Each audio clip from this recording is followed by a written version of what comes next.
আসসালামু আলাইকুম। ওয়ালাইকুম আসসালাম। এটা কি ঘাস? এইটা হাইব্রিড নেপিয়ার।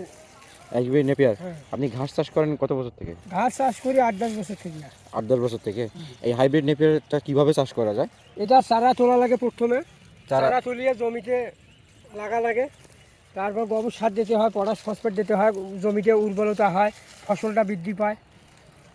এইভাবে চাষ করা হ্যাঁ, যাবে। আপনি কত শতক জমিতে এগুলো চাষ করছেন? এখন তো আমি 3 জনের জমি এখানে চাষ করছি। 3 ধরনের মানে একজন সমান কত শতক?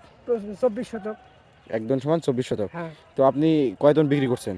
আমরা তো 3 জনে বিক্রি করছি। তো 3 জনে একবার ঘাস কাটাতে কত টাকা বিক্রি করছেন? এই এখন তো মনে করুন 60,000। এখন 60,000 বিক্রি করছেন। হ্যাঁ। কয় জন? এই 3 জন। 3 জন 60,000 বিক্রি করছেন এক ঘাস কাটাতে। এক ঘাস এক কাটাতে। আর হচ্ছে আর এই তোমার হলো ঠান্ডা শীতকালে হ্যাঁ তখন আমরা বিক্রি করি 1,20,000। 1,20,000 হুম। মানে আর কিছুদিন পর আর হ্যাঁ, কি। কিছুদিন পর। হ্যাঁ, তাতে হ্যাঁ, কোনো কি রোগ হয়? এটার এই খালি পোকার ওষুধ দিতে হয়। পোকার ওষুধ হ্যাঁ, আর কিছু নাই? না, বছরে কয়বার হয় এটা? বছরে 5 বার কাটা যাবে। বছরে 5 বার কাটা যাবে।